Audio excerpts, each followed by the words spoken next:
श्री सच्चिदानंद सद्गुरु साईनाथ महाराज की जय। सद्गुरु श्री साईनाथुनि शरद बाबू जी की जय।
श्री सच्चिदानंद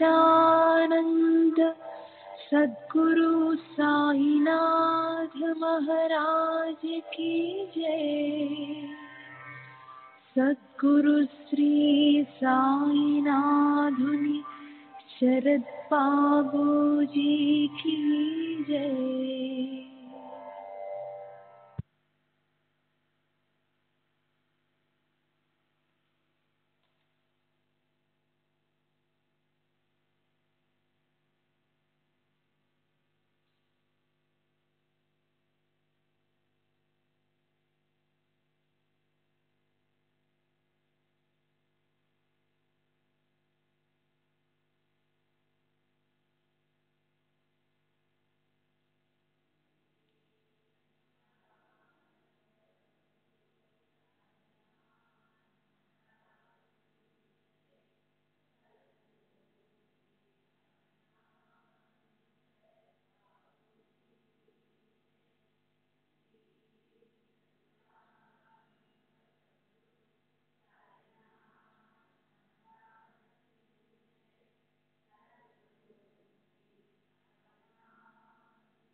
श्री सच्चिदानंद सद्गुरु साईनाथ महाराज की जय। सद्गुरु श्री साईनाथ शरद बाबूजी की जय। శ్రీ సాయి భక్త అనుభవ సంహిత జూన్ 11వ తేదీ 1936. జస్టిస్ ఎంబి రేగే, బిఏఎల్ఎల్బి, వయసు సుమారు 50 సంవత్సరాలు, సారస్వత్, ఇండోర్. శ్రీ సాయిబాబాను నేను సృష్టి స్థితి లయకారకునిగా భావిస్తాను. వారు మహాసమాధి చెందకముందు కూడా నేను అలాగే భావించేవాణ్ణి. ఇప్పటికీ నాలో అదే భావం ఉంది. వారు ఎక్కడికి వెళ్ళిపోలేదు. ఇప్పటికీ ఎప్పటికీ మనతోనే ఉన్నారు, ఉంటారు. నా దృష్టిలో బాబాకు పరిమితులు లేవు. వారు సశరీరులుగా మా మధ్య సంచరిస్తున్నప్పుడు ఆయన పాంచభౌతిక రూపం మా దృష్టిని విశేషంగా ఆకర్షించేది. కానీ ఎక్కువ భాగం నా ఎరుకలో నిలిచింది మాత్రం ఆయన అనంతతత్వమే. మూర్తీభవించిన ఓ మనోమయ దివ్యతత్వంగా నాకు ఆయన గోచరించేవారు. పరిమితులు లేని అనంతత్వం మానుష రూపంలో లీలామాత్రంగా ఇమిడిపోయి మా కనుల ముందు సంచరిస్తున్నట్లు అనిపించేది. ఇప్పుడు ఆ పాంచభౌతిక దేహం కనుమరుగై సాయిబాబా అనే అవధులు లేని కేవల దివ్యతత్వం మాత్రమే మిగిలింది. వేదాంత తత్వశాస్త్రాల పట్ల నాకు ఆసక్తి లేదు. సాయిబాబా కొన్ని సందర్భాలలో దృష్టాంతాలు, నీతి కథలతో నిగూఢంగా మాట్లాడేవారు. వారి మాటలను ఒక్కో భక్తుడు ఒక్కో విధంగా అర్థం చేసుకునేవాడు. ఒకసారి వారు అలా నిగూఢంగా మాట్లాడి అర్థమైందా అని నన్ను అడిగారు. నేను అర్థం కాలేదని చెప్పాను. అప్పుడు కొందరు భక్తులు అక్కడున్నారు. వారు వెళ్ళిపోయిన తరువాత నేను బాబాతో, మీరు నిగూఢంగా మాట్లాడే మాటలు నేను అర్థం చేసుకోలేకపోతున్నాను. మీరు నాకేదైనా చెప్పదలిస్తే నాకు అర్థమయ్యేట్లు చెప్పండి అన్నాను. అప్పటి నుండి బాబా నాతో నీతి కథల రూపంలో కాకుండా స్పష్టంగా మాట్లాడేవారు. నేను బాబా చెంతకు ఎలా వచ్చానో, వారే నా సర్వస్వం ఎలా అయ్యారో చెప్పే ముందు నా గురించి కాస్త చెప్పుకోవాలి. గోవాలో కొలువై ఉన్న శాంత దుర్గాదేవి మా ఇలవేల్పు. అక్కడున్నది ఆ దేవి యొక్క రుద్ర రూపం కాదు, భద్ర రూపం. సదా ఆనందాన్ని ప్రసాదిస్తుందని ఆ దేవిని ప్రార్థిస్తూ ఉండేవాడిని. నాకు 8వ ఏట ఉపనయనం జరిగింది. సంధ్య వార్చడం, గాయత్రి జపం చేయడం నేర్చుకున్నాను. వాటి పట్ల నాకెంతో గౌరవం ఉండేది. ఆ తరువాత నా ఆరాధన విష్ణు వైపుకు మళ్ళింది. ధ్రువుడు, మహావిష్ణువు ఉన్న చిత్రపటం ఒకటి మా ఇంట్లో ఉండేది. ఆ ఫోటోలోని విష్ణు రూపం నా హృదయంలో బలంగా ముద్రించుకుపోయింది. నేను ఆ రూపాన్ని ఎల్లప్పుడూ ధ్యానిస్తూ ఉండేవాడిని. కానీ విష్ణు రూపంపై ఏకాగ్రత నిలపాలని ప్రయత్నించినప్పుడు ధ్రువుని రూపం వలన తరచుగా నా ఏకాగ్రత చెదిరేది. అందువల్ల పటంలో ధ్రువుడు కూర్చుని ఉన్న భాగాన్ని కత్తిరించి ధ్యానం కొనసాగించాను. అంతేగాక ధ్రువుని స్థానంలో నన్ను ఉంచమని ఆర్తితో విష్ణుమూర్తిని ప్రార్థించేవాడిని. చిన్నతనం నుండి నేను ప్రాణాయామం, ఆసనాలు అభ్యసించేవాడిని. సిద్ధాసనంలో కానీ పద్మాసనంలో కానీ 1 లేదా 2 గంటలు స్థిరంగా కూర్చుని 15 నిమిషాల పాటు మనస్సులో ఒకే మూర్తిని నిలుపుకుని ధ్యానించగలిగేవాడిని. ప్రాణాయామంలో కూడా కొంతవరకు ప్రగతిని సాధించాను. ఇవన్నీ గురువు లేకుండానే చేయగలిగాను. ఇలా విష్ణు రూప ధ్యానం నా 21వ సంవత్సరం వరకు తీవ్రంగా కొనసాగించాను. తరువాత 1910లో ఒకరోజు నిద్రలో ఉండగా స్వప్నమో లేక ఒకానొక అలౌకిక స్థితిలోని దృశ్యమో సరిగా చెప్పలేను కానీ ఒకే రాత్రి వరుసగా 3 అనుభవాలు కలిగాయి. మొదటి అనుభవంలో నేను మంచంపై పడుకుని ఉండగా నాలో ఏదో మార్పు జరిగినట్లుగా అనిపించింది. నేను నా దేహం నుండి విడిపోయినట్లు, దాని నుండి వేరుగా ఉన్నట్లు గ్రహించాను. నా ముందు విష్ణుమూర్తి నిలబడున్నారు. అంతటితో ఆ దృశ్యం ముగిసింది. సుమారు 1 గంట తర్వాత ఇదే విధమైన మరో అనుభవం కలిగింది. ఈసారి విష్ణుమూర్తి ప్రక్కన మరొకరు నిలబడున్నారు. విష్ణుమూర్తి వారిని చూపిస్తూ నాతో, షిరిడికి చెందిన ఈ సాయిబాబా నీవాడు, నీవు ఈయనను తప్పక ఆశ్రయించాలి అన్నారు. మరికొద్దిసేపటి తర్వాత 3వ దృశ్యం అనుభవం అయింది. నేను గాలిలో తేలుతూ వెళ్తున్నట్లు ఒక వింత అనుభవానికి లోనయ్యాను. ఆ విధంగా ఒక గ్రామానికి చేరుకున్నాను. అక్కడ ఒక వ్యక్తి కనిపించాడు. అతనిని ఇది ఏ గ్రామం అని అడిగాను. ఇది షిరిడి అని చెప్పాడు. ఇక్కడ సాయిబాబా అనే పేరుగల వారెవరైనా ఉన్నారా అని అడిగాను. ఉన్నారు, రండి చూపిస్తాను అని అతను నన్ను మసీదుకు తీసుకువెళ్ళాడు. అక్కడ సాయిబాబాను చూశాను. బాబా కాళ్ళు చాచుకొని కూర్చుని ఉన్నారు. నేను వెళ్ళి భక్తితో వారి పాదాలపై నా శిరస్సు నుంచాను. వెంటనే బాబా లేచి, నువ్వు నా దర్శనం చేసుకుంటున్నావా? నేను నీకు రుణగ్రస్తుడను, నేనే నీ దర్శనం చేసుకోవాలి అంటూ వారి శిరస్సును నా పాదాలపై ఉంచారు. ఈ 3 దృశ్యాలు నన్ను ఎంతో ప్రభావితం చేశాయి. సాయిబాబా తమ సహజ రీతిలో కూర్చుని ఉన్న ఫోటో ఒకటి అంతకు మునుపు చూసి ఉన్నాను. కానీ అప్పటికి బాబా గురించి నాకేమీ తెలియదు.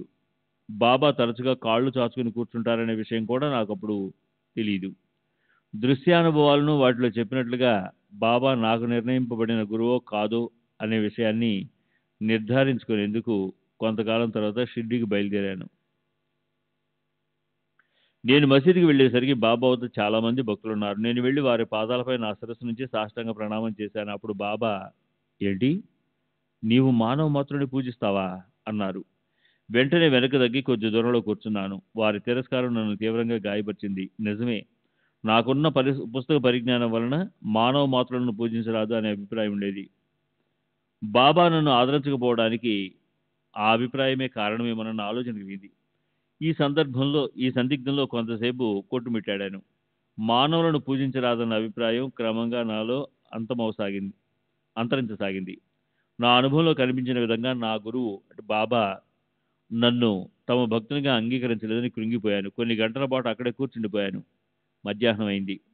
భక్తులందరూ వెళ్ళిపోయారు. బాబా ఒక్కరే ఉన్నారు. ఆ సమయంలో అనుమతి లేకుండా బాబా దగ్గరకు ఎవరూ వెళ్ళకూడదు, అలా వెళ్తే కీడు జరుగుతుందని భక్తుల అభిప్రాయం. కానీ నేను ఆ విషయాలు ఇవి పట్టించుకునే స్థితిలో లేను. ఏ ఆశయంతో షిరిడి వచ్చానో అది నెరవేరలేదు. ఇక భయపడేందుకు ఏముంది? బాబా నా తల బద్దలు కొడతారేమో, కొట్టని, ఇలా ఆలోచిస్తూ మెల్లగా వారిని సమీపించసాగాను. అది గమనించి వారు నన్ను దగ్గరికి రమ్మని సైగ చేశారు. దాంతో ధైర్యం వచ్చి నేరుగా వెళ్ళి బాబా పాదాలపై శిరస్సునుంచాను. వెంటనే వారు నన్ను లేపి హృదయానికి హత్తుకున్నారు. సన్నిహితంగా కూర్చోబెట్టుకుని, నీవు నా బిడ్డవు, ఇతరుల సమక్షంలో మేము బిడ్డలను దూరంగా ఉంచుతాం అన్నారు. బాబా నన్ను ఉదయం ఎందుకు నిరాదరించినట్టుగా కనిపించారన్న దానికి సంతృప్తికరమైన జవాబు దొరికింది. వారు నా పట్ల చూపించిన గాఢమైన ప్రేమకు నా హృదయం ప్రతిస్పందించింది. వారే నా గురువు, రక్షకుడు, గమ్యం చేర్చగల దైవం అని తెలుసుకున్నాను. తరువాత బాబా నన్ను ఆయి వద్దకు వెళ్ళి ఉండమన్నారు. రాధాకృష్ణ ఆయిని బాబా రామకృష్ణ అని పిలిచేవారు. అప్పటి నుండి ఆమె చనిపోయేంత వరకు నేను ఎప్పుడు షిరిడి వెళ్ళినా రాధాకృష్ణ ఆయి ఇంటిలోనే బస చేసేవాడిని. బాబాను దర్శించడానికి వెళ్ళినప్పుడు తప్ప షిరిడిలో మిగతా సమయం అంతా ఆయి ఇంటి వద్దనే గడిపేవాడిని. శ్రీ సచ్చిదానంద సద్గురు సాయినాథ్ మహారాజ్ కీ జై. సద్గురు శ్రీ సాయినాథుని శరద్ బాబూజీ కీ జై.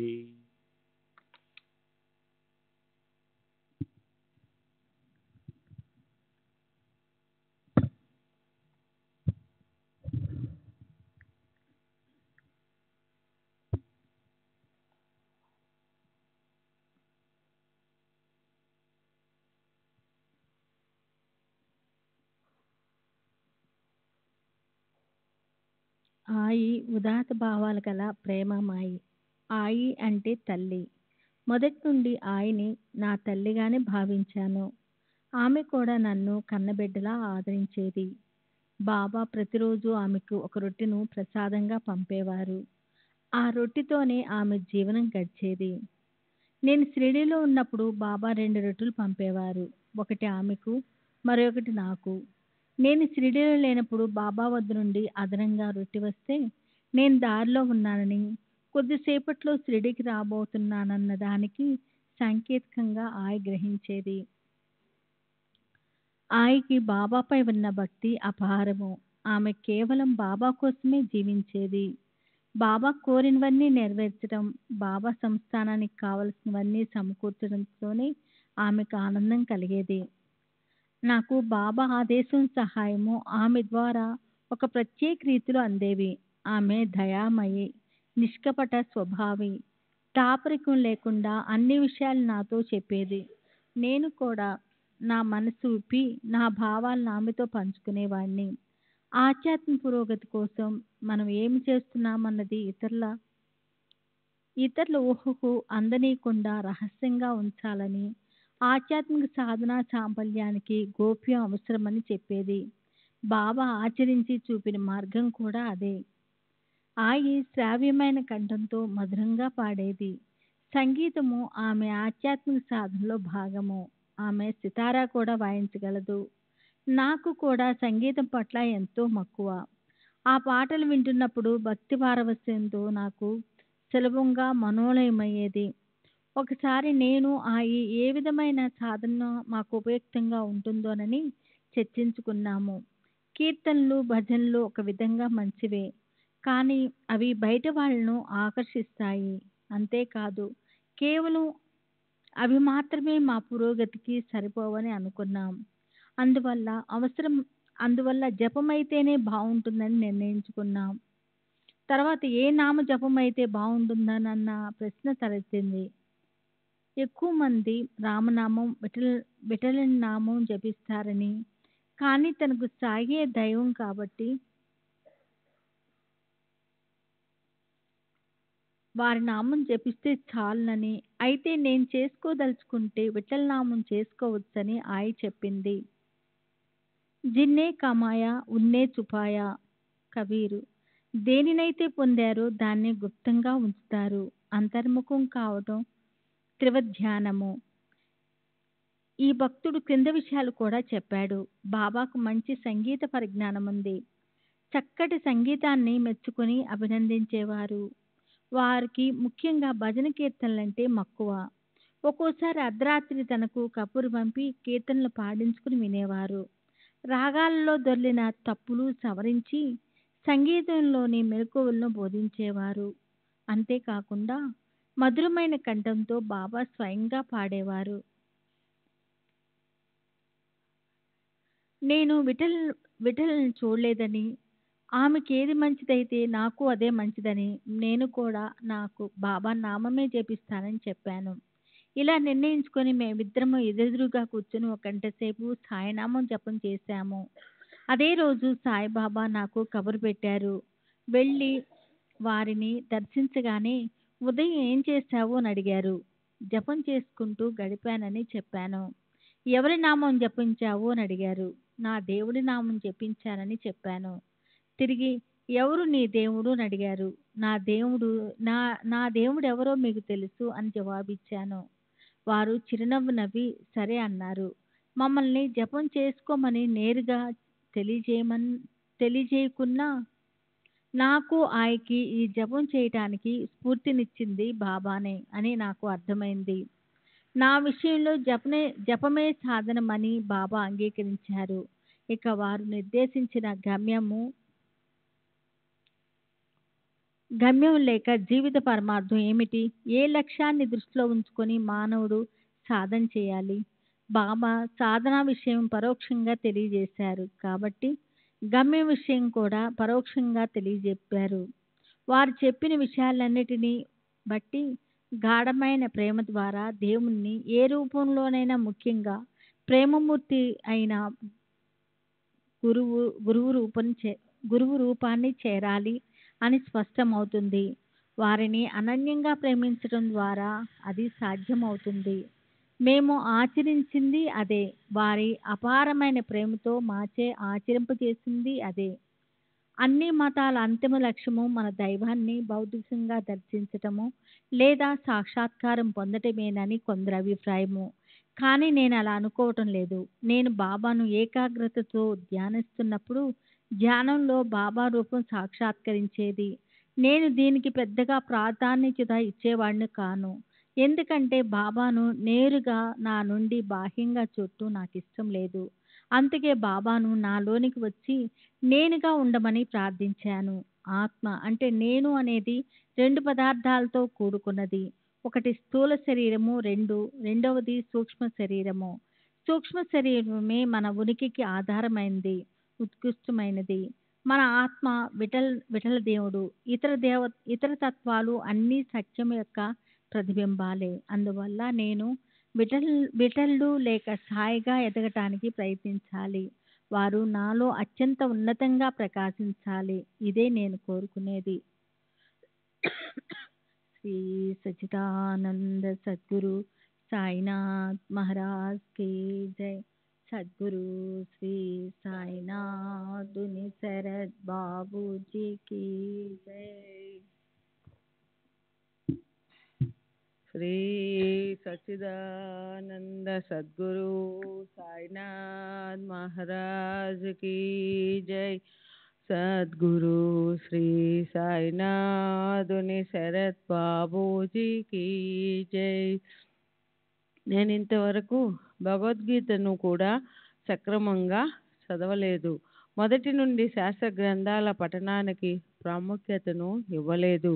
అందువలన ధ్యానంలోని వివిధ స్థితులను లేదా చర్మస్థితిని గురించిన వివరాల్లోకి వెళ్ళాను. ఒక గురు పూర్ణిమ పర్వదినాన ఎంతోమంది భక్తులు బాబా దర్శనానికి వచ్చారు.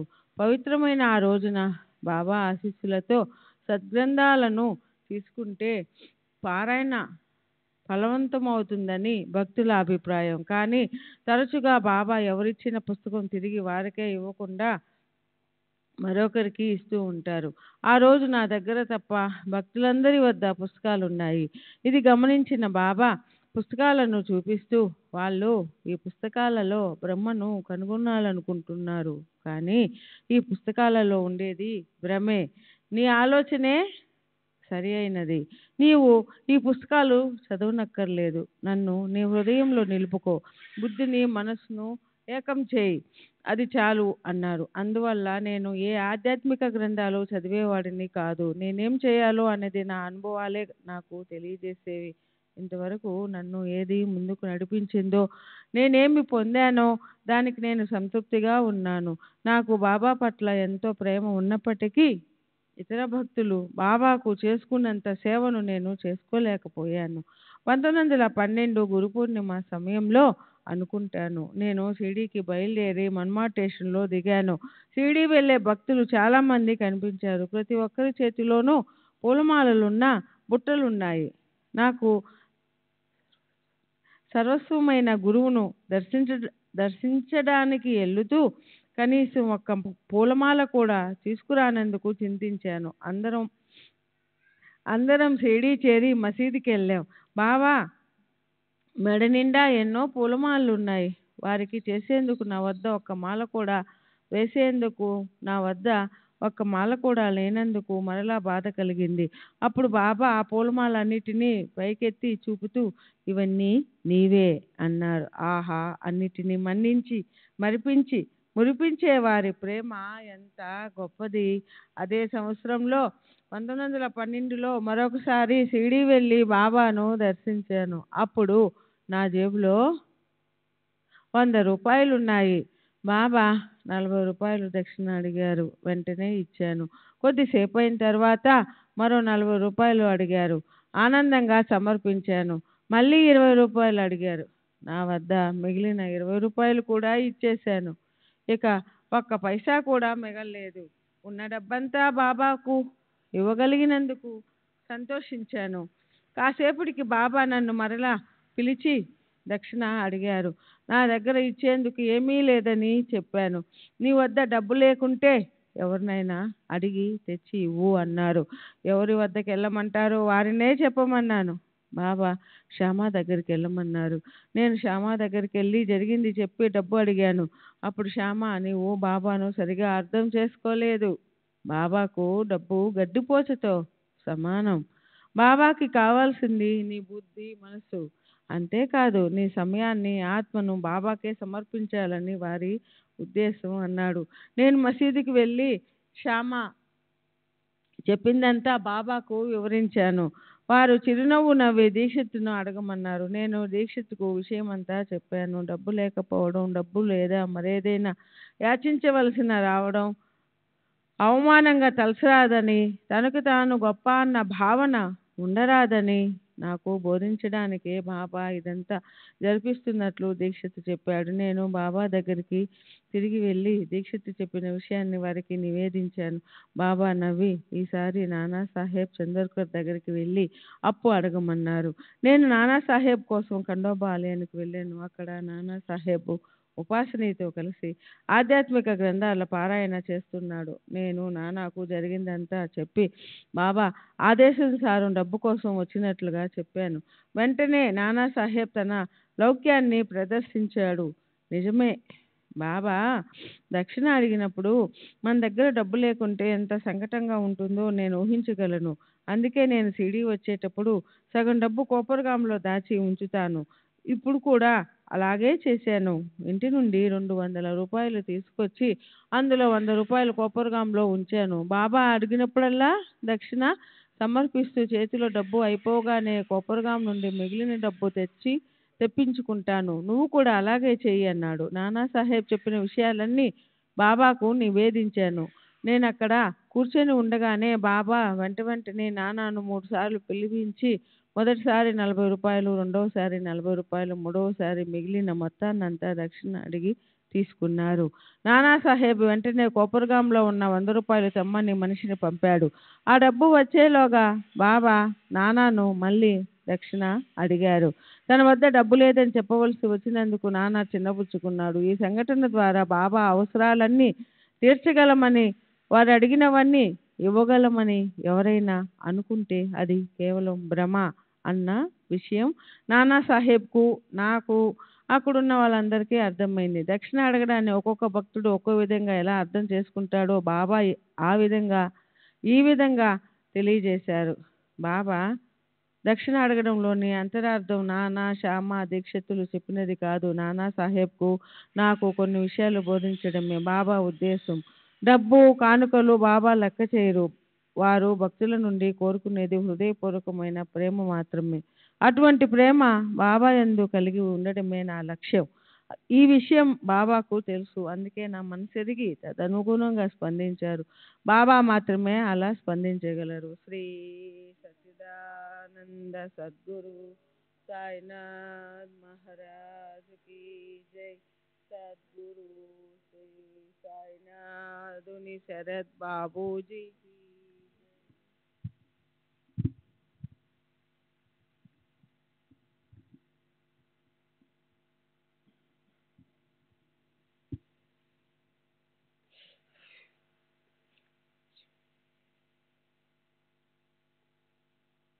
బహుశా 1916లో అనుకుంటాను.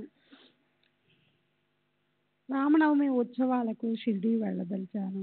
బాబాకు సమర్పించదగిన కానుకలు ఏదైనా కొనాలని తలచి ఇండోర్లో బట్టల బజారుకి వెళ్ళాను. అక్కడ ఒక చోట చందేరీలో తయారైన ఢాకా మస్లిన్ వస్త్రం ఒకటి నన్ను అమితంగా ఆకర్షించింది.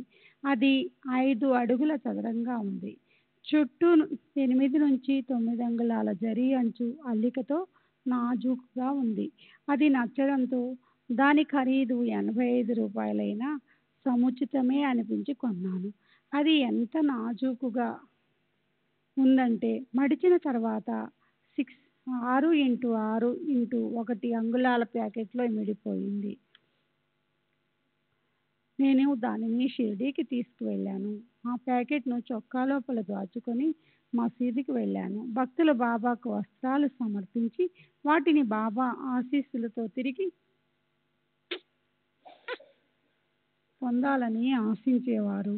బాబా ఆ విధంగా చేసేవారు. బాబాపై నాకున్న ప్రేమకు వారు గుర్తిస్తే, అంటే నాకు వారికి భేదం లేదన్న నా భావం వారు గుర్తించినట్లయితే నా కానుక నాకు తిరిగి ఇవ్వకుండా వారే స్వీకరించాలని అనుకున్నాను. సాధారణంగా బట్టలు, శాలువాలు తెచ్చిన భక్తులందరూ వాటిని బాబాపై కప్పుతారు. సేవకులు ఇది ఎవరిది అని అడుగుతూ ఇది ఎవరిది అని ఎవరిది వారికి ఇచ్చి వేస్తారు. నేను వెళ్ళి నమస్కరిస్తూ బాబా నా కానుకను తిరిగి ఇవ్వకూడదని తెచ్చిన ప్యాకెట్ నేర్పుగా బాబా గద్దె కింద దాచాను. ఎవరు సమర్పించిన కానుకలు వారికి తిరిగి ఇవ్వబడ్డాయి. కానీ నేను గద్దె కింద దాచిన ప్యాకెట్ను ఎవ్వరూ గమనించలేదు. అప్పుడు బాబా లేచి నిలబడి గద్దెను తీసి దులిపి శుభ్రం చేయండి అని ఆదేశించారు. గద్దెను తీసినప్పుడు మస్లిన్ ప్యాకెట్లు కనిపించింది. బాబా దాన్ని చేతిలో తీసుకుని ఏమిటిది? మస్లినా? అది దాని మడత విప్పి నేను దీనిని తిరిగి ఇవ్వను, ఇది నాది అన్నారు.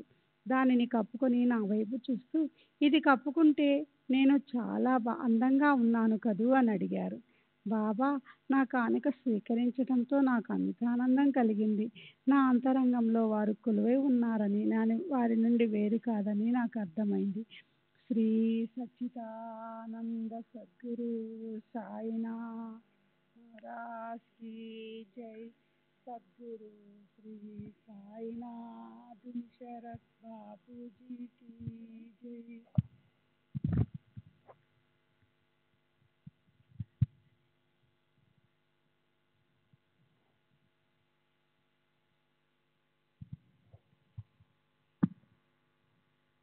శ్రీ సచ్చిదానంద సద్గురు సాయినాథ్ మహారాజ్ కీ జై. సద్గురు శ్రీ సాయినాథుని శరత్ బాబూజీకి జై. అదే సంవత్సరం బాబా మరో సంఘటన ద్వారా మా ఏకత్వాన్ని తెలియజేశారు. నేను ఎప్పటివలే షిరిడీ వెళ్ళి ఆయి ఇంటిలో ఉన్నాను. ఒకరోజు మధ్యాహ్నం మసీదులో బాబా ఏకాంతంగా ఉన్నప్పుడు నన్ను పిలుచుకురమ్మని ఒక వ్యక్తిని పంపారు. నేను వెళ్ళగానే ఆ వ్యక్తిని పంపించి వేసి నన్ను ఆప్యాయంగా దగ్గరకు పిలిచి కౌగలించుకున్నారు. తర్వాత తమ చెంత కూర్చుండబెట్టుకొని, నా ఖజానా తాళపు చెవి నీ చేతిలో పెడుతున్నాను, నీకేం కావాలో కోరుకో, నెలకు 5 రూపాయలు కానీ 100 రూపాయలు కానీ నీ ఇష్టం, నీకేది కావాలన్నా ఇస్తాను అన్నారు. వారు నన్ను ప్రలోభ పెడుతున్నారేమో అని అనిపించింది. అయినా నేను కోరుకోవలసింది ఏముంది? నాకు ఏది అవసరమో, ఏది అనవసరమో, ఏది ఇవ్వాలో, ఏది ఇవ్వకూడదో సర్వము వారికి తెలుసు.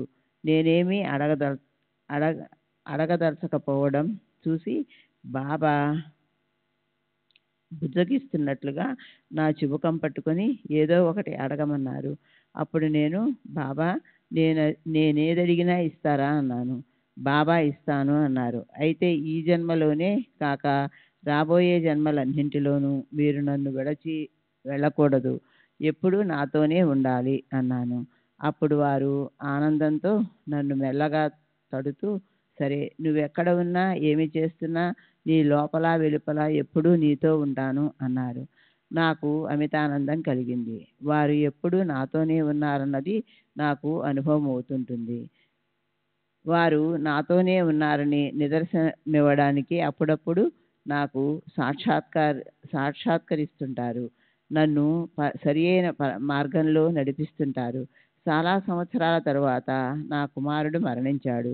అప్పుడు మేము అనేక కుటుంబాలు నివాసముంటున్న ఒక భవంతిలో ఉన్నాము. కుమారుని మరణానికి నా భార్య కృంగిపోయి విలపించసాగింది. బిడ్డను బాబానే తీసుకువెళ్ళారని, మనకేది మంచిదో వారికి తెలుసు కనుక మనం దుఃఖించకూడదని, పెద్దగా విలపిస్తే జనం గుమిగూడతారని చెప్పాను. బిడ్డ నిర్జీవ దేహాన్ని చూస్తూ ఆమె భరించలేకుండా ఉండడంతో మరుసటి ఉదయం అంత్యక్రియల వరకు విశ్రాంతి తీసుకోమని ఓదార్చి నేను ఆమెను లోనికి పంపాను.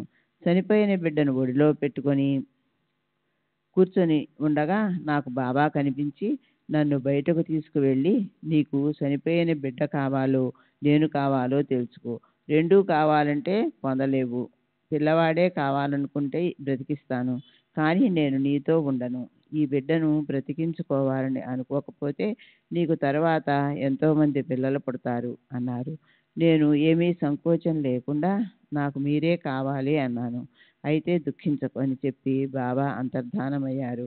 ఆ విధంగా నాకు అవసరమైనప్పుడు బాబా దర్శనమిచ్చి తగిన ధైర్యాన్ని ఇస్తుంటారు. వారి కృప వలన నాకు కావలసినవన్నీ నెరవేరుతుంటాయి. నేను వారిని ఎప్పుడూ ఐహిక కోరికల కోసం ప్రార్థించి వారికి ఇబ్బంది కలిగించను.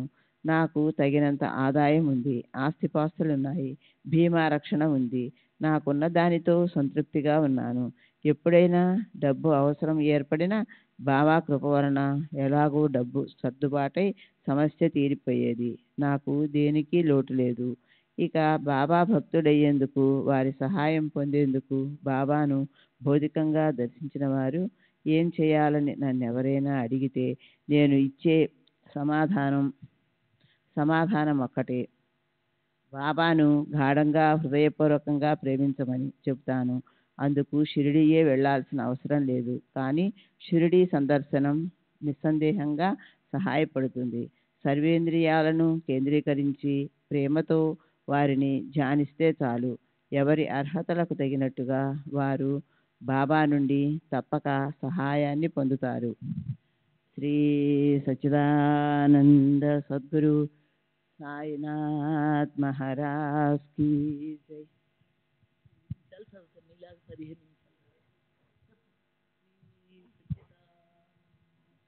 సద్గురు సాయినాథ్. శ్రీ సచ్చిదానంద సద్గురు సాయినాథ్ మహారాజ్ కీ జై. సద్గురు శ్రీ సాయినాథుని శరత్ బాబూజీకి జై. ఇలా మత ఛందస్సాన్ని ముస్లింలే కాదు, కొందరు హిందువులు కూడా ప్రదర్శించేవారు. కానీ బాబా ప్రతి సందర్భంలోనూ వాళ్ళలోని ద్వేషభావాన్ని ఒకే విధంగా అణచివేశారు. బాబాతో నాకున్న అనుభవాలన్నీ వివరించవలసిన అవసరము లేదు. అలా వివరించడం సాధ్యము కాదు. వారు నాపై చూపిన కరుణ అపారం. నా శ్రేయస్సు కోసం చేసిన ఏర్పాట్లు అనంతం. వారు భక్తులను ఆదుకునే పద్ధతులు, చేసే సహాయము ఒక్కొక్క భక్తునికి ఒక్కొక్క విధంగా ఉండేవి. అవి ఆ భక్తుని యొక్క స్వభావానికి, పరిస్థితులకు అనుగుణంగా అమరేవి. నేను వారి నుండి అన్ని విధాలైన సహాయము పొందాను. బాబా సహాయపడే పద్ధతులు దిగువ వివరిస్తాను. మనమేదైనా ఆపదలో ఉన్నప్పుడు దాని నుండి బయటపడే మార్గం ఇది అని ఓ ప్రేరణ ద్వారా మన మనసుకు తెలిసేటట్లు చేస్తారు. ఈ ప్రేరణ బాబా నుండి వచ్చినట్లు కూడా మనకు తెలుస్తుంది. ఉదాహరణకు, బాబా నాతో ఏదైనా అసాధారణమైన సమయంలో ఏకాంతంగా మాట్లాడాలని సంకల్పించారనుకోండి, వెంటనే నాకు బాబాను దర్శించాలనే ప్రేరణ కలిగేది. ఈ ప్రేరణ బాబానే కలిగిస్తారు. ఈ మొదటి పద్ధతి మన ఎరుకలో ఉన్నప్పుడు కలిగే ప్రేరణలకు సంబంధించిన రెండవ విధానములో బాబా కొన్నిసార్లు ప్రత్యక్షంగా కనపడటం ద్వారా కానీ, స్వప్న దర్శనాల ద్వారా కానీ, ధ్యాన పరవశాలతో చేయడం ద్వారా కానీ నా సూచనలు సలహాలు ఇవ్వడం జరిగేది. ఇది పొరపాటుకు తావు లేకుండా మన మనసులోని చెరగని ముద్ర వేసే పద్ధతి. శ్రీ సచ్చిదానంద సద్గురు సాయినాథ్ మహారాజ్కి వదనమ. సాయినాథుని శరత్ బాబూజీకి జై.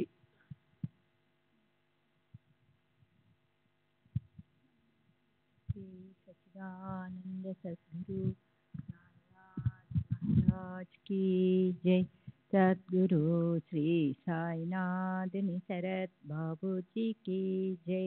ఇక మూడవ విధానంలో బాబా మనలను వేరొక వ్యక్తి దగ్గరికి పంపించి అతని ద్వారా మనకు పరిష్కారం చూపుతారు లేదా సూచనను అందిస్తారు. బాబా మనల్ని కలుసుకోమన్న వ్యక్తికి సమస్యను పరిష్కరించగల సామర్థ్యం కానీ, వివేకం కానీ ఉండదు. అతనికి సమస్య ఏమిటో, దాని పరిష్కారం ఏమిటో కూడా తెలియదు. అతను ఏదో ధోరణిలో మాట్లాడతాడు, కానీ ఆ మాట్లాడిన మాటల్లో మన సమస్యకు పరిష్కారం దొరుకుతుంది. బాబా సశరీరులుగా ఉన్నప్పుడు, సమాధి చెందిన తరువాత కూడా పై 3 పద్ధతుల ద్వారా మాత్రమే కాక అనేక విధాలుగా శిక్షణ ఇచ్చి నాకు సహాయపడేవారు. శ్రీ సాయిబాబా, శ్రీ రామకృష్ణ పరమహంస ఒకే అంశలో అవతరించారని, వారిద్దరూ ఒకటేనని నా నమ్మకం. నా నమ్మకానికి క్రింద సంఘటనే నిదర్శనం. సుమారు 8 సంవత్సరాల క్రితం నేను దక్షిణేశ్వరం వెళ్ళాను. అక్కడ ముఖ్యమైన ప్రదేశాలు చూడడానికి స్థానికుడైన ఒక గైడుని ఏర్పాటు చేసుకున్నాను. అతను శ్రీ రామకృష్ణ పరమహంస పూజించిన కాళీమాత విగ్రహాన్ని, ఇతర మూర్తులను చూపించాడు. నేను కాళీమాత విగ్రహాన్ని పూజ గది బయట నుండే చూసి ముందుకు సాగాను. శ్రీ రామకృష్ణులు తరచూ ఆడుకుంటూ గడిపిన రామ్లాల్ చిన్న విగ్రహాన్ని చూడాలన్న ఆతృతతో దానిని చూపించమని గైడుని అడిగాను. అతడు నన్ను ఒక దేవాలయానికి తీసుకెళ్లి ఒక పెద్ద విగ్రహాన్ని చూపిస్తూ ఇదే రామ్లాల్ అన్నాడు. నేను విస్తుపోయాను. అది రామ్లాల్ కావడానికి ఆస్కారమే లేదని చెప్పాను. దానికి అతను స్థానికుడైన తనకు అక్కడున్న ప్రదేశాలు, వాటి చరిత్ర క్షుణ్ణంగా తెలుసని, కొత్తవాడినైన నాకు ఈ విషయాలు ఎలా తెలుస్తాయని అన్నాడు. నేను అతనిని నొప్పించి ఉంటే క్షమించమన్నాను. కానీ రామ్లాల్ విగ్రహం ఎక్కడ ఉందో తెలుసుకోవాలి అనుకున్నాను. నేను పరమహంస జీవిత చరిత్రలో రామ్లాల్ గురించి చదివి ఉన్నాను. అదే సమయంలో ఒక పూజారి నన్ను సమీపించి, దక్కను ప్రాంతం నుండి వచ్చినది మీరేనా అని అడిగారు. అవునని చెప్పాను. అయితే అక్కడున్న ప్రదేశాలన్నీ తాము దగ్గరుండి చూపిస్తానన్నాడు. నేను ఇవన్నీ ఇప్పుడే చూశానని బదులిచ్చాను. అతను మళ్ళీ ఆ ప్రదేశాలు చూడమని పట్టుబట్టాడు. తనకు డబ్బేమీ ఇవ్వనక్కర్లేదని, దీనికి కారణం వేరే ఉందని చెప్పాడు. గత రాత్రి అతనికి ఒక కల వచ్చిందని, కలలో దక్కను ప్రాంతం నుండి ఒక భక్తుడు వస్తున్నాడని, అతనికి అన్నీ దగ్గరుండి చూపించమని ఆదేశం అందిందని, అందుకే నన్ను తనతో రమ్మని కోరాడు. నేనిక మారు మాట్లాడక అతనితో వెళ్ళాను. ఆ పూజారి నన్ను శ్రీరామకృష్ణులు పూజించిన కాళీమాత ఆలయంలోని గర్భగుడిలోనికి తీసుకువెళ్ళి ఆ దేవతను తాకి నచ్చిన విధంగా పూజించుకునే అవకాశం కల్పించాడు. తరువాత రామ్లాల్ను చూపిస్తానన్నాడు. నా గైడు ఒక పెద్ద విగ్రహాన్ని చూపించి దానిని రామ్లాల్గా పరిచయం చేశాడని చెప్పాను. ఆ గైడు నన్ను మోసం చేశాడని చెప్పి పరమహంస ఆడుకున్న రామ్లాల్ చిన్న విగ్రహాన్ని తెచ్చి నా ఒడిలో ఉంచాడు. నేను ఆశించిన దానికన్నా ఎక్కువగానే బాబా నాకు ప్రసాదించారు. బాబా శ్రీరామకృష్ణ పరమహంస వేరు కాదని ఒక్కరేనని నాకు అవగతమైంది. శ్రీ సాయిబాబా ఎంతో ప్రేమతో నన్ను తమ చెంతకు చేర్చుకున్నారు. బాబా పట్ల నాకు కూడా అంతే ప్రేమ అనురాగాలు ఉన్నాయి. మా మధ్య ఉన్న ఈ అనుబంధం నేను ఇతర మహాత్ములను దర్శించినప్పుడు వారు నన్ను ఆదరించిన విధానంలో ప్రతిబింబించేది. పూనా ఇతర ప్రదేశాల్లో తరచుగా కనబడుతుండే మాధవనాథ్ మహారాజును నేను 1927లో దర్శించాను. ఆయన 2 నెలల క్రితం నిర్యాణం చెందారు.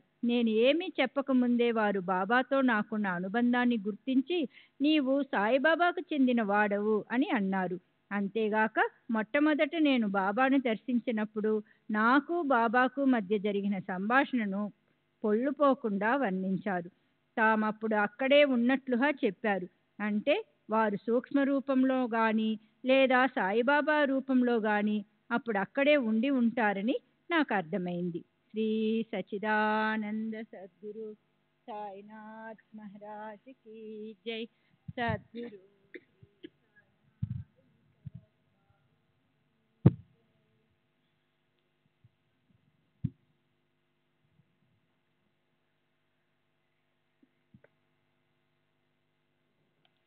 श्री सच्चिदानंद सद्गुरु साईनाथ महाराज की जय.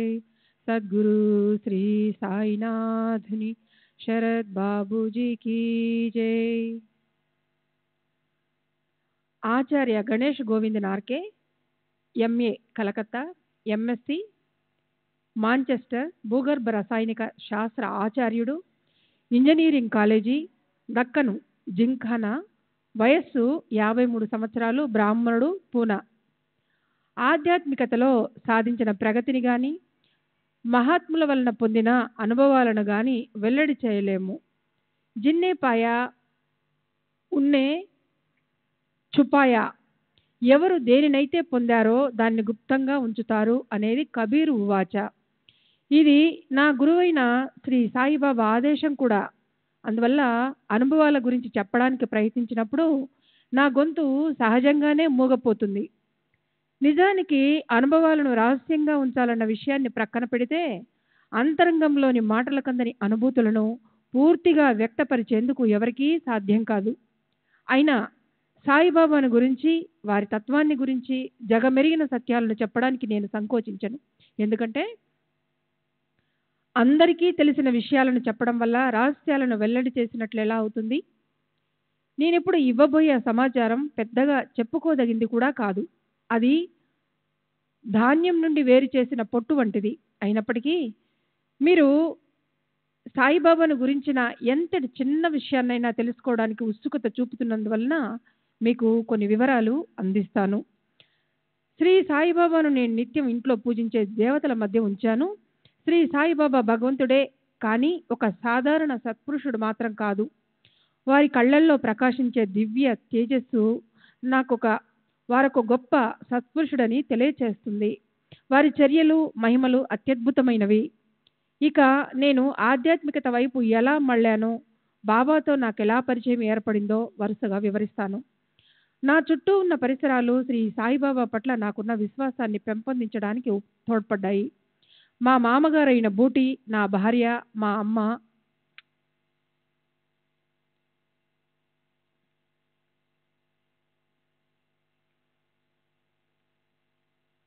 అందరూ బాబాకు గొప్ప భక్తులు. వాళ్ళు బాబాను దైవంగా పూజించేవారు. నేను జ్ఞానేశ్వరి, మహాత్ముల గొప్పదనాన్ని తెలియజేసే ఇతర గ్రంథాలను చదువుతూ ఉండేవాడిని. నేను 1906లో MA పట్టా పుచ్చుకున్నాను. కలకత్తాలో 1907 నుండి 1909 వరకు జియోలాజికల్ సర్వేలో భూగర్భ పరిశోధన శిక్షణ పొందాను. 1909లో కేంద్ర ప్రభుత్వం నన్ను ఉన్నత విద్యకై మాంచెస్టరు, ఇంగ్లాండు నగరానికి పంపింది. అక్కడ గనులు భూగర్భ శాస్త్రంలో ఎంఎస్సి పట్టా పుచ్చుకున్నాను. 1912 ఆగస్టులో స్వదేశానికి తిరిగి వచ్చాను. నా భార్య, తల్లి, మామగారు తరచూ షిరిడీలో గడిపేవారు. ఒకసారి షిరిడి వచ్చి సాయిబాబాను దర్శించమని నాకు జాబు వ్రాశారు. బాబా నన్ను రమ్మని చెబితే వస్తానని వారికి జవాబు వ్రాశాను. మా మామగారు బాబాను సంప్రదించి వారు నన్ను రమ్మన్నట్లుగా తిరిగి జాబు వ్రాశారు. దాంతో 1913 ఏప్రిల్లో షిరిడి వెళ్ళాను. బాబా మా బంధువుల పట్ల ఎంతో ఆదరణ చూపేవారు. మా అమ్మను చూసి అప్పుడప్పుడు ఉల్లాసంగా చిందులేసేవారు. నేను మొదటిసారి మాధవరావు దేశపాండేతో, శ్యామతో కలిసి బాబాను దర్శించడానికి వెళ్ళాను. అప్పుడు మాధవరావు నన్ను వారికి పరిచయం చేశాడు. బాబా వెంటనే, ఇతనిని నాకు పరిచయం చేస్తున్నావా? 30 తరాల నుండి ఇతను నాకు తెలుసు అన్నారు. నా భూతకాలమంతా బాబాకు తెలియడము ఎంతటి అద్భుతమైన విషయమో. బాబాలో మొదట నన్ను ఆకర్షించింది వారి కళ్ళు. వారి చూపు నా అణువణువులోనికి చొచ్చుకొని పోయేది. చావడిలో ఆసీనులైనప్పటి వారి రూపం నా హృదయంలో చెరగని ముద్ర వేసింది. నాకు క్రమంగా ఆంతరంగికమైన అనుభవాలు కలుగసాగాయి. ముందు అక్కడి వాతావరణానికి అలవాటు పడి వారికి సేవ చేయడము, ఆరతులకు హాజరవటము మొదలుపెట్టాను. వచ్చిన కొత్తల్లో నేను ఒకసారి హారతికి వెళ్ళినప్పుడు బాబా కోపావేశాలతో ఊగిపోతున్నారు. ఏ కారణం లేకుండా అందరిపై తిట్ల వర్షం కురిపిస్తున్నారు, కేకలేస్తున్నారు. ఇది చూసి బహుశా బాబా పిచ్చివాడేమోననే సందేహము క్షణకాలం నా మదిలో మెదిలింది. ఎప్పటి వలె హారతి పూర్తి అయ్యింది. ఆ రోజు మధ్యాహ్నం తిరిగి బాబా దగ్గరికి వెళ్ళి వారి పాదసేవ చేస్తున్నాను. అప్పుడు బాబా చిన్నగా నా తలపై తట్టి, నేను పిచ్చివాడిని కాదు అన్నారు. నా ఆశ్చర్యానికి అంతు లేదు. వారు సర్వాంతర్యామి. వారి నుండి దాచేందుకు ఏదీ సాధ్యపడదని నాకు అర్థమయ్యింది. అప్పటి నుండి వారి అంతర్యామిత్వము అనుభవమయ్యే ఎన్నో సంఘటనలు నాకు జరిగాయి. బాబా మాట్లాడినప్పుడు నా హృదయపీఠంపై ఆసీనులై నా మనసులోని ఆలోచనలు, కోరికలు తెలుసుకుని చెప్తున్నట్లుండేది. వారు నాలో ఉన్న దైవము. వారిని భగవంతుడనడంలో నాకెలాంటి సందేహము లేదు. ఒక్కొక్కసారి నేను వారిని పరీక్షించేవాడిని. ప్రతి పరీక్షలోనూ వారు సర్వజ్ఞులని, సర్వవ్యాపకులని, సంకల్ప మాత్రాన అన్నింటినీ మార్చగల సమర్థులన్న విశ్వాసం కలిగేది. భూత భవిష్యత్ వర్తమానాలలో వారికి తెలియని విషయమంటూ ఏదీ లేదని రుజువు చేసే ఎన్నో వందల అనుభవాలలో నుండి కొన్నింటిని దిగువ తెలియపరుస్తున్నాను. 1913లో బాబా నాతో, మీ మామ ఇక్కడొక పెద్ద రాతి కట్టడము నిర్మిస్తారు, దానికి నీవు పర్యవేక్షకునిగా ఉంటావు అన్నారు.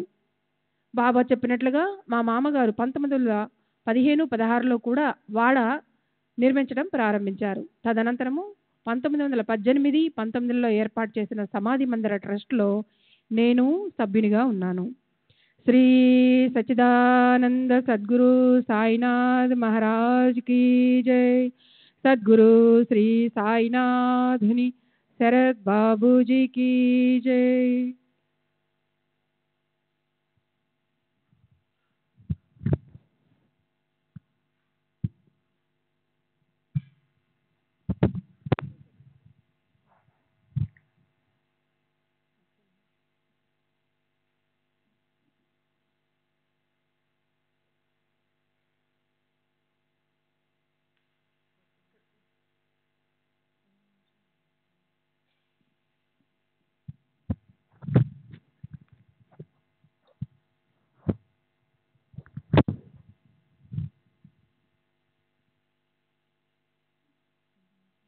శ్రీ సచ్చిదానంద సద్గురు సాయినాథ్ మహారాజ్ కీ జై.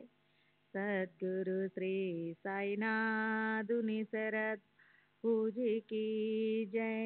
నా భార్య, తల్లి, మామగారు తరచూ షిరిడీలో గడిపేవారు. ఒకసారి షిరిడీ వచ్చి సాయిబాబాను దర్శించమని నాకు జాబు రాశారు. బాబా నన్ను రమ్మని చెబితే వస్తానని వారికి జవాబు రాశాను. మా మామగారు బాబాను సంప్రదించి వారు నన్ను రమ్మన్నట్లుగా తిరిగి జాబు రాశారు. దాంతో 1913 ఏప్రిల్లో షిరిడీ వెళ్ళాను. బాబా మా బంధువుల పట్ల ఎంతో ఆదరణ చూపేవారు. మా అమ్మను చూసి అప్పుడప్పుడు ఉల్లాసంగా చిందులేసేవారు. నేను మొదటిసారి మాధవరావు దేశపాండేతో శ్యామ కలిసి బాబాను దర్శించడానికి వెళ్ళాను. అప్పుడు మాధవరావు నన్ను వారికి పరిచయం చేశాడు. బాబా వెంటనే, ఇతనిని నాకు పరిచయం చేస్తున్నావా? 30 తరాలు పిడి నుండి ఇతను నాకు తెలుసు అన్నారు. నా భూతకాలమంతా బాబాకు తెలియడం ఎంతటి అద్భుతమైన విషయమో. బాబాలో మొదట నన్ను ఆకర్షించింది వారి కళ్ళు, వారి చూపు నా అణువులోకి చొచ్చుకుని పోయేది. చావడిలో ఆశీలైనప్పటి వారి రూపం నా హృదయంలో చెరగని ముద్ర వేసింది. నాకు క్రమంగా ఆంతరంగికమైన అనుభవాలు కలుగసాగాయి. ముందు అక్కడి వాతావరణానికి అలవాటు పడి వారికి సేవ చేయడం, ఆరతులకు హాజరవటం మొదలుపెట్టాను. వచ్చిన క్రొత్తల్లో నేను ఒకసారి ఆరతికి వెళ్ళినప్పుడు బాబా కోపావేశాలతో ఊగిపోతున్నారు. ఏ కారణం లేకుండా అందరిపై తిట్ల వర్షం కురిపిస్తున్నారు, కేకలేస్తున్నారు.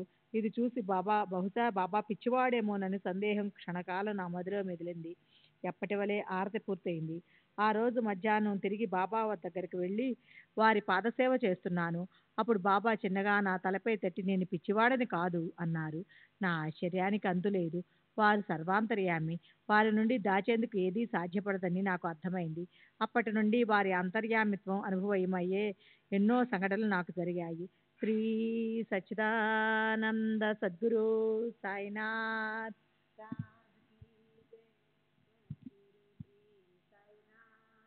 శరత్ బాబూజీకి జై. బాబా మాట్లాడినప్పుడు నా హృదయపీఠంపై ఆసీనులై నా మనసులోని ఆలోచనలు, కోరికలు తెలుసుకొని చెబుతున్నట్లుండేది. వారు నాలో ఉన్న దైవము. వారిని భగవంతుడనడంలో నాకెలాంటి సందేహము లేదు. ఒక్కొక్కసారి నేను వారిని పరీక్షించేవాడిని. ప్రతి పరీక్షలోనూ వారు సర్వజ్ఞులని, సర్వవ్యాపకులని, సంకల్పమాత్రాన అన్నింటినీ మార్చగల సమర్థులన్న విశ్వాసం కలిగేది.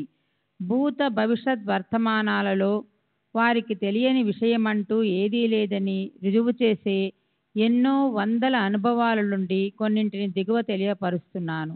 1913లో బాబా నాతో, మీ మామ ఇక్కడొక పెద్ద రాతి కట్టడం నిర్మిస్తారు, దానికి నీవు పర్యవేక్షకునిగా ఉంటావు అన్నారు. బాబా చెప్పినట్లుగా మా మామగారు 1915-16లో వాడ ప్రస్తుత సమాధి మందిరం నిర్మించడం ప్రారంభించారు. తదనంతరం 1918-19లో ఏర్పాటు చేసిన సమాధి మందిరం ట్రస్ట్లో నేను సభ్యునిగా ఉన్నాను. సచ్చిదానంద సద్గురు సాయినాథ్ మహారాజ్.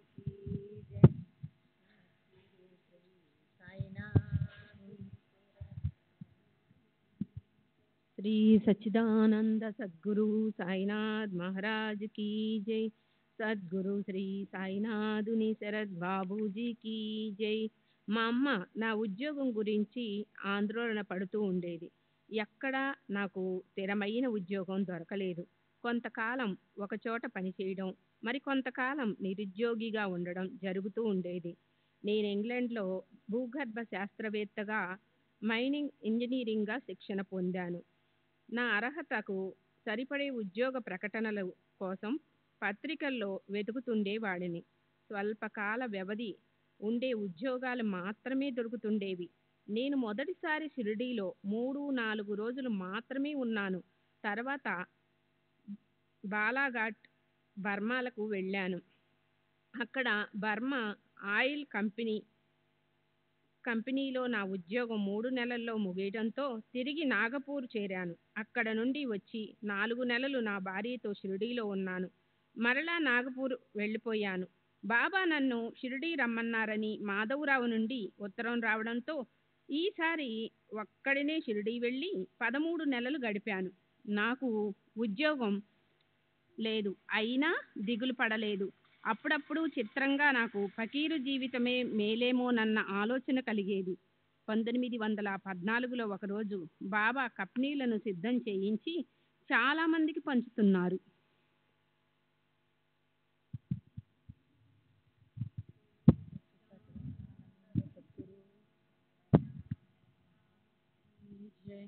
సద్గురు శ్రీ సాయినాథుని శరత్ బాబూజీకి జై.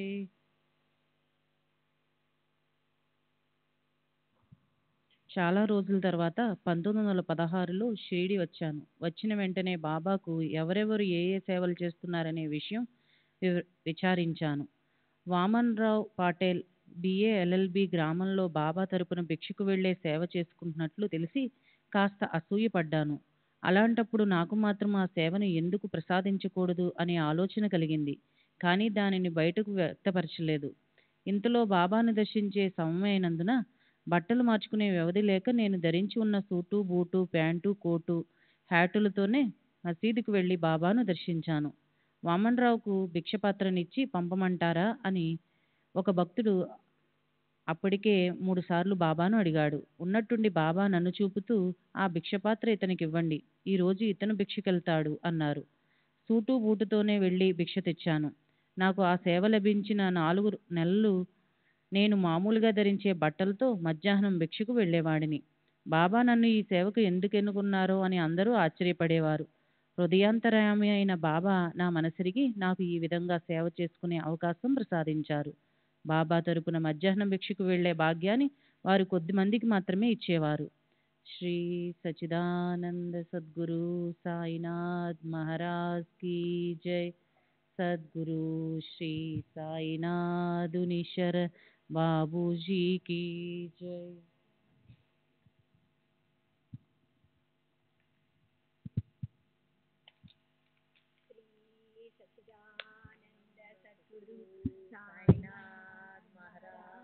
की जय. सद्गुरु श्री సాయినాథుని శరత్ బాబూజీకి జై. అది 1917వ సంవత్సరం.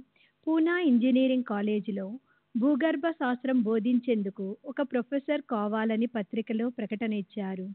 అది చూసిన వెంటనే ఆ ఉద్యోగానికి దరఖాస్తు చేయమంటారా అని బాబాని అడిగాను. వారు చేయమన్నారు. ఆ ఉద్యోగానికి సంబంధించిన వారిని కలుసుకోవడానికి పూనా వెళ్లారు. అక్కడ ఎక్కువ మంది అభ్యర్థులు పోటీపడి పలుకుపడి కలవారి సిఫార్సులు తీసుకొని రావడంతో నా పరిస్థితి క్లిష్టమైంది. నేను షిరిడీ నుంచి వచ్చిన తర్వాత బాబా అక్కడున్న వారిని నార్కే ఎక్కడికి వెళ్ళాడు అని అడిగారు. నేను ఉద్యోగ ప్రయత్నం కొరకు పూనా వెళ్ళినట్లు చెప్పగానే ఆయన అల్లా అనుగ్రహిస్తారు అన్నారు. తరువాత నార్కేకు పిల్లలున్నారా అని బాబా విచారించగా నాకు చాలా మంది పిల్లలు పుట్టారు కానీ ఎవ్వరూ ఎక్కువ కాలం బ్రతకలేదని వాళ్ళు చెప్పారు. అప్పుడు కూడా బాబా అల్లా అనుగ్రహిస్తారు అని ఆశీర్వదించారు. 1918లో నాకు ఉద్యోగం వచ్చింది. 1919లో నా ఉద్యోగం పర్మనెంట్ అయ్యింది. ఆ తర్వాత నాకు కలిగిన బిడ్డలందరూ క్షేమంగా ఉన్నారు. నాకు 4 కుమారులున్నారు. ఇవన్నీ బాబా కృపాశీస్సుల వలన మాత్రమే సాధ్యమయ్యాయి. శ్రీ సాయిబాబాను గురించిన ఎన్నో విషయాలు వారిని బాహ్యంగా మాత్రమే చూచిన వారెవరైనా సులభంగా చెప్పగలరు. కానీ బాబాను కేవలం బాహ్యంగా మాత్రమే గమనించి వారిని అర్థం చేసుకున్నామని అనుకోవటంలో వాళ్ళ అంచనాలు తప్పవుతాయి. బాబా తమ చెంతకు రక్షణ, సహాయం కోసం వచ్చిన వారి సామర్థ్యానికి అనుగుణంగా వ్యవహరించేవారు. బాబా వద్దకు ఎక్కువ మంది ప్రాపంచిక ప్రయోజనాలను ఆశించే వచ్చేవారు. అటువంటి వారికి బాబా తమ నిజతత్వాన్ని వ్యక్తపరిచేవారు కాదు. కానీ లోతుగా ఆలోచించి అవగాహన చేసుకోగల సమర్థత కలవారికి తమ గురించి, తమ శక్తి గురించి తెలియచేసేవారు. నేను మొదటి నుండి బాబాను నిశితంగా పరిశీలించేవాడిని. వారు అది గమనించి తెలివిగలివాడివే, హోషియార్ అని మెచ్చుకున్నారు. ఎప్పుడైనా వారు చెప్పే మాటల్లోని అంతరార్థాన్ని నేను గ్రహించలేనప్పుడు ఎంత మొద్దురా దువ్యా అనేవారు. దీనిని బట్టి సరైన దృక్పథంలో సాగే విచారణకు వారు అడ్డు చెప్పేవారు కాదని మనకు తెలుస్తుంది. వారు చేసే ప్రతి పనిలోనూ, పలికే ప్రతి మాటలోనూ ఏదో ప్రాముఖ్యత ఉండి తీరుతుంది. వాటిలో చాలా వరకు నేను అర్థం చేసుకోగలిగేవాడిని. బాబాను నిశితంగా గమనించే వారికి వారు భౌతికంగా షిరిడీలో కనిపిస్తున్న సూక్ష్మదేహంలో ఇతర లోకాలలోనూ సంచరిస్తూ వారి కర్తవ్యాన్ని నిర్వహిస్తున్నారన్న అద్భుత సత్యం అవగతమవుతుంది. వారు మాట్లాడే మాటలను సామాన్యులు అర్ధరహితంగా పరిగణించేవారు. కానీ సంజ్ఞలు, నీతి కథలు, ఉపమానాలతో కూడిన వారి మాటలు నర్మగర్భంగా ఉండేవి.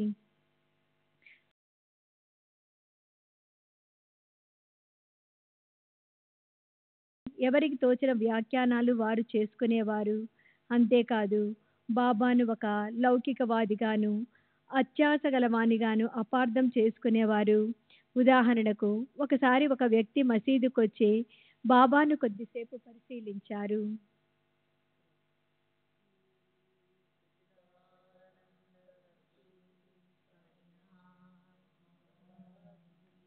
జై సద్గురు.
श्री सच्चिदानंद सद्गुरु साईनाथ महाराज की जय। सद्गुरु श्री साईनाथ निशरद बाबू जी की जय। साई रहम नजर करना, बच्चों का पालन करना। साई रहम नजर करना, बच्चों का पालन करना। जाना तुमने जगत पसारा, सब ही झूठ जमाना। जाना तुमने जगत पसारा, सब ही झूठ जमाना। साई रहम नजर करना, बच्चों का पालन करना। साई रहम नजर करना, बच्चों का पालन करना। मैं अंधा हूँ बंदा आपका, मुझसे पद दिखलाना। मैं अंधा हूँ बंदा आपका, मुझसे पद दिखलाना। साई रहम नजर करना, बच्चों का पालन करना। साई रहम नजर करना, बच्चों का पालन करना। दासगणों कहे अब क्या बोलूं, थक गई मेरी रसना। दासगणों कहे अब क्या बोलूं, थक गई मेरी रसना। साई रहम नजर करना, बच्चों का पालन करना। साई रहम नजर करना, बच्चों का पालन करना। रहमो नजर करो अब मोरे साई, तुम बिना नहीं मुझे माँ बाप भाई, रहमो नजर करो मैं अंधा हूँ बंदा तुम्हारा, मैं अंधा हूँ बंदा तुम्हारा, मैं ना जानू मैं ना जानू मैं ना जानू अल्लाह इलाही, रहमो नजर करो रहमो नजर करो अब मोरे साई, तुम बिना नहीं मुझे माँ बाप भाई, रहमो नजर करो काली जमाना मैंने गमाया, काली जमाना मैंने गमाया, साथी आखिर का साथी आखिर का साथी आखिर का, तुम बिना कोई, रहमो नजर करो रहमो नजर करो अब मोरे साई, तुम बिना नहीं मुझे माँ बाप भाई, रहमो नजर करो अपने मस्जिद का झाड़ू गणो है, अपने मस्जिद का झाड़ू गणो है, मालिक हमारे मालिक हमारे मालिक हमारे, तुम बाबा साई, रहमो नजर करो रहमो नजर करो अब मोरे साई, तुम बिना नहीं मुझे माँ बाप भाई, रहमो नजर करो। श्री सच्चिदानंद सद्गुरु साईनाथ महाराज की जय। सद्गुरु श्री साईनाथ निशरद बाबू जी की जय।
श्री सच्चिदानंद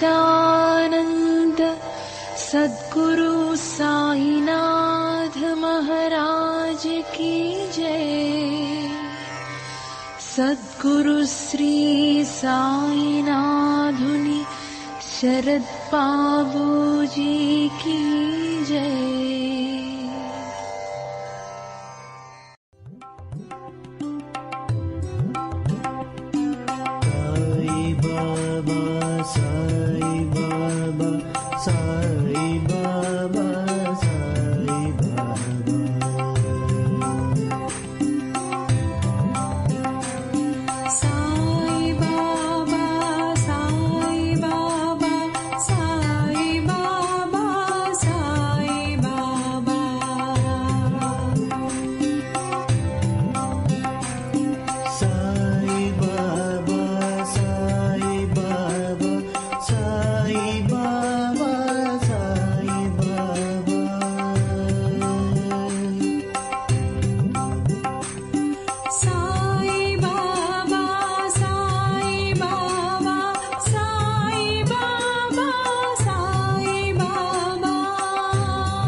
Sai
Baba,